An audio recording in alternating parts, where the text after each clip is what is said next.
This is my review of this Spigen Ultra Hybrid case for iPhone 17. Over here we have the clear white, but it also can be frosted or darker.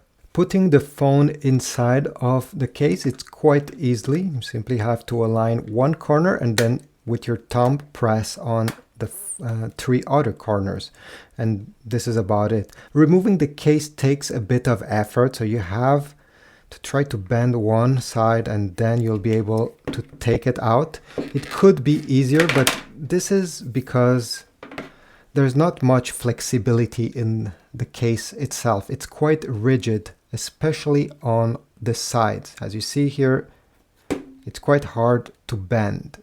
Otherwise, if we take a look at the buttons and everything, let me put the phone inside, it will be easier to show. So all the buttons are covered, but they definitely have a different texture when you pass your finger. So even if you're not looking at your phone, it's easy to know where each button are. And you probably wonder, does this camera button slider kind of a thing still works well if it's protected by a case? And the answer is yes. Over here, I'm using it the same way I'm using it without a case, and I don't really notice a difference. If we look down below, the speakers and mics cutouts are precise, and where the charging port is located, there's quite a large cutout. They could have made it smaller, but I guess this is since some cables, some USB Type-C cables are larger, so they want to make sure that you can connect the cable even if the case is there. Otherwise, with the volume buttons and the action buttons is the same story. They are covered. I really like the feeling. Even when I press on them, there's a click. I can feel, the click of the buttons under. Really no issues at all. If we look on the back, we have the MagSafe ring over here, and it works great.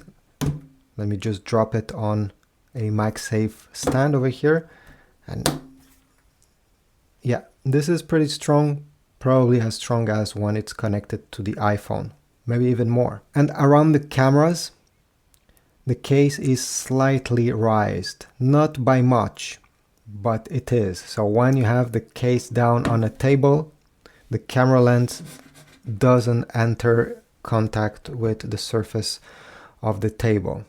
There's also a cutout for the flash. When you put your phone facing down on a table, since the edges are raised, slightly raised, as you see, the screen will not touch the table.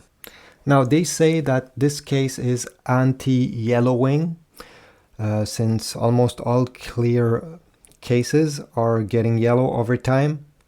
It's something I will have to test again over time, since this is something that it's hard to know when you just use the case for a few days. So I have no idea if they are telling the truth or the case will get yellow. Another thing is that I have never dropped this phone on asphalt to tell you if it will actually protect your phone. They say that it has air cushion, and this is what you see on the corners over here, like air bubbles. And you can kind of feel those air bubbles. It's hard to describe, but again, I don't know if the case is too hard, so it will crack the screen, or the case will protect the phone. I'm quite optimistic because the edges are raised properly, and I had Spigen cases in the past on my other iPhones, and they have been protected quite well, even when I dropped the phone outside. But again, I cannot tell you if it will actually protect the phone or not. If you found my video helpful, please take a moment, check my Amazon links down below. If you want to get this case from Amazon, this video is not sponsored. I bought this with my own money to give you my honest opinion. So if you want to encourage my channel and keep it this way, please go through my Amazon links. I get a very small commission every time you purchase something through them, and it helps. Thanks for watching. Leave a like, subscribe, and don't forget to comment.